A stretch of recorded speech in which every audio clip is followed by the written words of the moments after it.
এখন মাঝে মধ্যে মানুষ কোরআন হাদিসের যুক্তি দিয়ে মাথার মধ্যে প্যাঁচ ঢুকায় দেয়, আর লোকে এগুলো শুনলে পেরেশান হয়ে যায়। যেমন আমাদের মুরব্বীরা, আমাদের ওলামায়ে কেরাম যখন বলেন ইয়া নবী সালাম আলাইকা, এভাবে বললে নবীর শানে আদবটা কম প্রকাশ পায়, বরঞ্চ এর দ্বারা নবীর শান এক ধরনের অবমাননা প্রকাশ পায়। কিভাবে? কারণ আল্লাহ রাসূল সাল্লাল্লাহু আলাইহি ওয়াসাল্লাম শুয়ে আছেন রওজায়ে আতহারে মদিনা শরীফে, আপনি আছেন মাধবপুরে হবিগঞ্জে বাংলাদেশে। এখন দূর থেকে আপনি তাকে ডাক দিচ্ছেন কিভাবে? ইয়া নবী, হ্যাঁ নবী, ওই নবী শোনো, আসসালামু আলাইকা, তোমার উপর সালাম বর্ষিত হোক। এখন দেখেন, নবী রাখেন, আমি আপনাদের মাহফিলে এসেছি, একজন মেহমান, একজন আদনা তালিবুল ইলম, আমাদের বড়দের একজন নগণ্য খাদেম আর পায়ের ধুলার সমান একজন ব্যক্তিত্ব। এখন মনে করেন আমি আসলাম, আপনি আছেন রোডে, আমি আছি স্টেজে, দূর থেকে ডাক দিলেন, ও সোনাশা সালাম আলাইকুম। এইরকম যদি বলেন, বাকি যারা আছে এটাকে ভালো নজরে দেখবে না খারাপ নজরে? কেন? কারণ ডাকার মধ্যেও ভদ্রতা আছে। সোসাইটির মধ্যে কিছু জিনিসকে মানুষ ভদ্রতা হিসাবে মূল্যায়ন করে। দূরে যে লোকটা, তাকে ডাকলে কিভাবে ডাকবেন? যে তার কাছে যাবেন, কাছাকাছি দূরত্বে গিয়ে আপনি তাকে সম্বোধন করবেন, হুজুর আসসালামু আলাইকুম, অথবা হুজুর কেমন আছেন, কাছাকাছি গিয়ে। কিন্তু অনেক দূর থেকে যদি ডাক দেয়, এটা আমাদের সোসাইটির মধ্যেও ভদ্রতা হিসাবে দেখে না। হ্যাঁ, দূর থেকে বললে কিভাবে বলে? যেমন আমি যদি এখন বলি যে মাওলানা জুনায়েদ আল হাবিব সাহেবের উপর রহমত বর্ষিত হোক, আমি তারা ডাক দিব না, ও জুনায়েদ আল হাবিব সাহেব আল্লাহর রহমত বর্ষিত হোক আপনার উপর। ডাক না দিয়ে আমি বলবো, যেমন নবীর সামনে আমরা সালাম বলি, আসসালাতু আলা রাসূলিল্লাহ, আসসালামু আলা রাসূলিল্লাহ সাল্লাল্লাহু আলাইহি ওয়াসাল্লাম, আল্লাহুম্মা সাল্লি আলা মুহাম্মদ। এগুলোর ক্ষেত্রে ডাইরেক্ট ডাক দিচ্ছি না, বরঞ্চ তার নাম এনে, তার লকব এনে, তার উপাধি এনে আমি আল্লাহরে বলছি, আল্লাহ তুমি সালাত বর্ষণ করো, আল্লাহ তুমি রহম বর্ষণ করো। হ্যাঁ, আল্লাহর কথাটা এগুলোর ঊর্ধ্বে, কারণ আল্লাহ তাআলার কুদরত সব জায়গায় সর্বদা বিরাজমান, আল্লাহ কখনো দূরে হন না। কোরআনে আল্লাহ জানিয়েছেন, তোর গলার রক্তর যতটা কাছে, আমি আল্লাহ এর চাইতেও বেশি কাছে। ওয়ানাহনু আকরাবু ইলাইহি মিন হাবলিল ওয়ারিদ। এমনকি সূরা বাকারায় বলেছেন, হে রাসূল, তোমাকে কেউ যদি প্রশ্ন করে আমার ব্যাপারে, ইদা সাআলাকা ইবাদি আননি, যে আমি কই আছি, আমি কেমন আছি, হে নবী তুমি জবাব দিয়ে দিবা, ফা ইন্নী করিব, বান্দা আমি তোর বড়ই কাছে আছি, আমাকে দূরের মনে করিস না, আমাকে পর মনে করিস না, আমি তোর অনেক নিকটে আছি। তো এই কারণে আল্লাহর বিবেচনায় তো নিকটবর্তিতা আর দূরবর্তিতা বলতে কথা হয় না। আল্লাহ সর্বদাই নিকটে, আল্লাহ সর্বদাই কাছে। এজন্যই আমরা বলি আল্লাহ হাজির নাজির। আল্লাহ হাজির মানে কি? আল্লাহ তাআলা কুদরতান, ইলমান, আল্লাহ তাআলা সিফাতান, আল্লাহ তাআলা তার কুদরতের দ্বারা, তার জ্ঞানের দ্বারা, তার শ্রবণের দ্বারা, তার দর্শনের দ্বারা, তার গুণাবলীর দ্বারা গোটা মাখলুকাতকে তিনি পরিবেষ্টন করে আছেন। ওয়াসিআ কুরসিয়্যুহুস সামাওয়াতি ওয়াল আরদ। একইভাবে বিভিন্ন আয়াতে আল্লাহ জানিয়েছেন যে তিনি সকল জিনিসকে পরিবেষ্টন করে আছেন। আলা ইন্নাহু বিকুল্লি শাইইন মুহিত। তো আল্লাহকে ইয়া আল্লাহ বলেই ডাকেন, আল্লাহুম্মা বলেই ডাকেন, আয় আল্লাহ বলেই ডাকেন, যে শব্দেই ডাকেন না কেন সকল আলেমরা একমত, সব ধারার আলেমরা একমত, এতে বেয়াদবির কিছু হবে না। কারণ আল্লাহ, আপনি আপনার যতটা কাছে, আল্লাহ আপনার এর চাইতেও বেশি কাছে। কিন্তু রাসূলুল্লাহ সাল্লাল্লাহু আলাইহি ওয়াসাল্লাম তিনি তো শুয়ে আছেন রওজায়ে আতহারে। তো এখন আপনি এখান থেকে বলছেন, হে নবী আসসালামু আলাইকুম, এভাবে বলার মধ্যে কি আদব প্রকাশ পায়? নাকি রাসূলের নাম বা গুণ বলে যদি আল্লাহ তাআলার কাছে দোয়া করেন তখন আদবটা প্রকাশ পায়? তো এই মাসালা আমাদের হুজুররা বললে লোকে কি দিয়ে আপত্তি করে জানেন? একেবারে ডাইরেক্ট আত্তাহিয়াতু। এখন বলে তুমি বেশি বুঝছো নাকি আল্লাহ এবং তার রাসূল বেশি বুঝছেন? আরে আত্তাহিয়াতু তো নামাজে পড়া লাগে নাকি লাগে না? মাধবপুরের মুসলমানদের লাগে না তো? লাগে। আর তাহিয়াতুর মধ্যে কি বলি? আসসালামু আলাইকা আইয়ুহান নবী ওয়া রাহমাতুল্লাহি ওয়া বারাকাতুহু।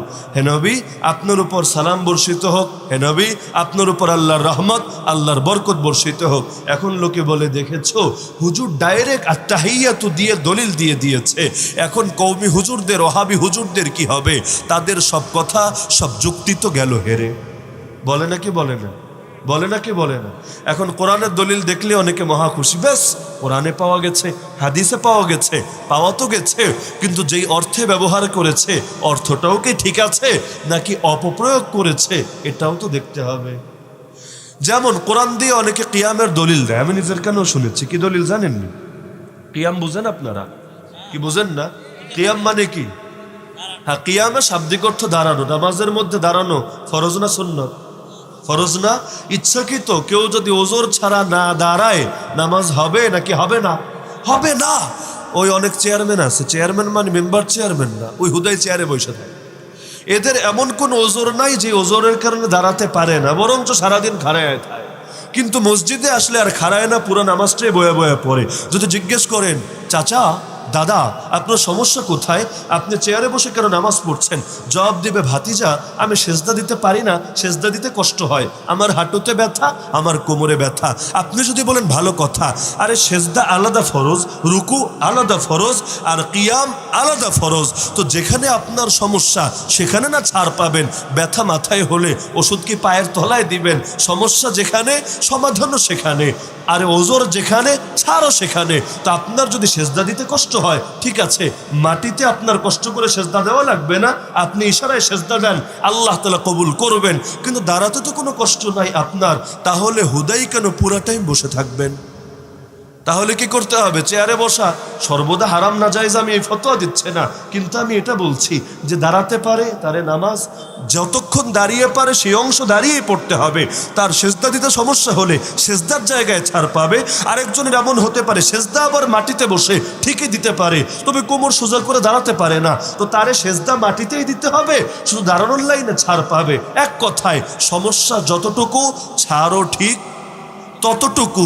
একটুখানি সমস্যা দিয়ে এতখানি ছাড় নেওয়া যাবে না। তো এই কিয়ামের কথা আমরা বলছি না। আর লোকে কিয়াম বলতে আজকাল এটা বোঝে না, আজকাল কিয়াম মানে হলো ওই মিলাদ শরীফের মধ্যে যেটা হয় ওই না। যদিও মিলাদ মানে জন্ম, মিলাদ মানে কি? জন্মের লগে খাড়ানোর কি সম্পর্ক? আপনার এলাকায় বাচ্চারা জন্ম হয়ে তো খাড়ায় যায় নাকি? এটা সম্ভব কোনোদিন? একটা বাচ্চারা দাঁড় করাইতে কতগুলা মাস অপেক্ষা করা লাগে। তো মিলাদ কিয়াম একসঙ্গে শুনলে আবার মনে হয় মিলাদ মানে জন্ম, কিয়াম মানে খাড়ানো। তার মানে জন্ম হইয়াই খাড়ায়া যাওয়া এটা একটা মুস্তাহাব আমল, আর জন্ম হইয়া শুয়া শুয়া কানতে থাকা এইটা মনে হয় একটা বেদাতি আমল। এইরকম নাকি? না।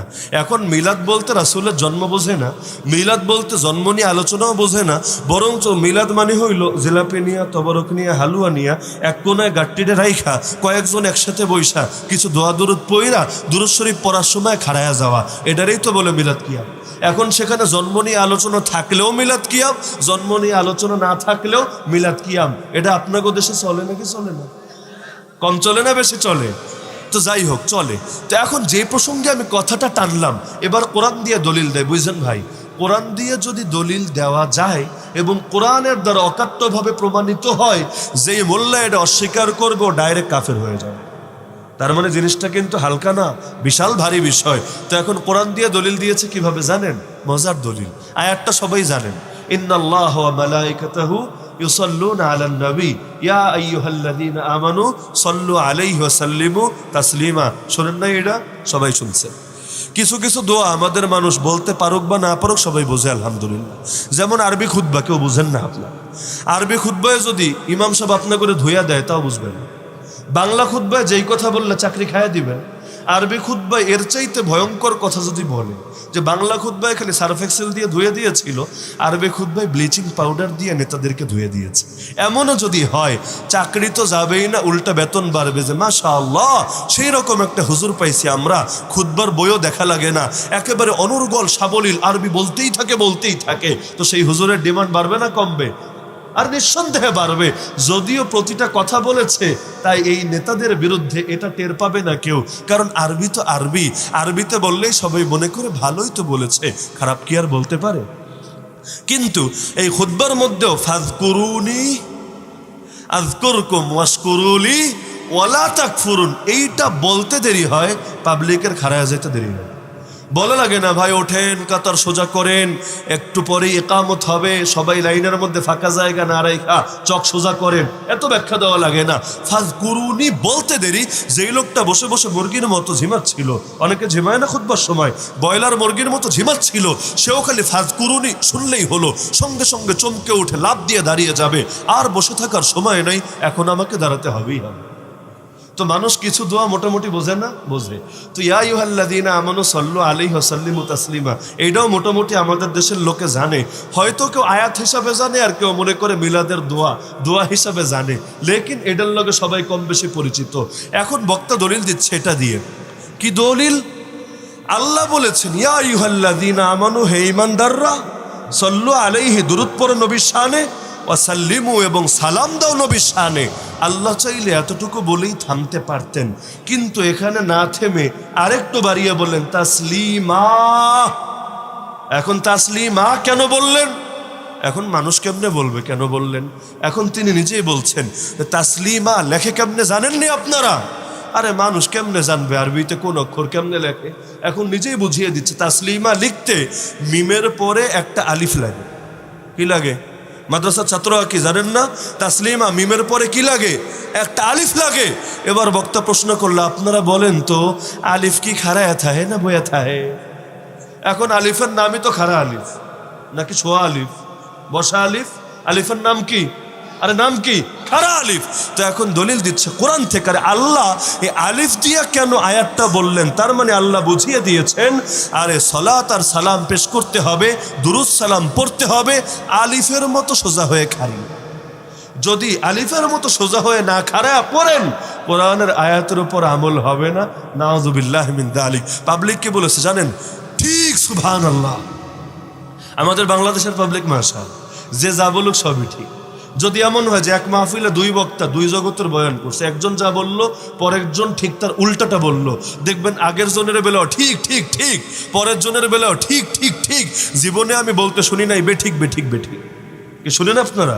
তো সব সময় সব কথাই ঠিক। তো পাবলিক তো মহা খুশি, আরে কোরআনের দলিল পাওয়া গেছে। কিন্তু আপনি একটাবার চিন্তা করেন, যদি এটা কোরআনের দলিলই হয়, কোরআন দ্বারাই যদি এটা প্রমাণিত হয়, যারা অস্বীকার করবে ঈমান একজনেরও বাকি থাকবে? আরে থাকবে। তো এখন এটার পক্ষে তো দলিল দিচ্ছে আত্তাহিয়াতু দিয়ে, কিন্তু দলিলটা শুনলে সবাই চমকে যাবে। আরে আত্তাহিয়াতু শরীফের মধ্যেই যদি থাকে আসসালামু আলাইকা আইয়ুহান নবী, আর এটা দুনিয়ার সবাই বললে কোনো সমস্যা হয় না, ওয়াহাবিও বলে সুন্নিও বলে। এই শব্দটি বুঝেন তো নাকি? এলাকায় পরিচিত তো নাকি? ওয়াহাবিরাও বলে সুন্নিরাও বলে, কোনো সমস্যা না। খালি আমরা ইয়া নবী সালাম আলাইকা বললেই এই মোল্লাদের কুলজের আগুন আর নেভে না।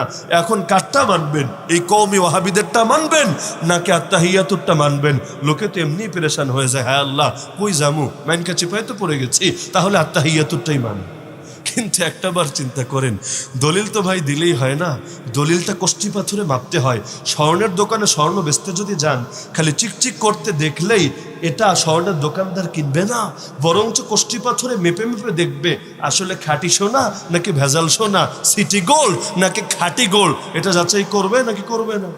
অনেক কুত্তা আছে এমন, এটারে সুন্দর মতো যদি বাঘের মতো রং করেন, ডোরা ডোরা কেটে দেন, দেখতে ছোটখাটো বাঘের মতো লাগবে।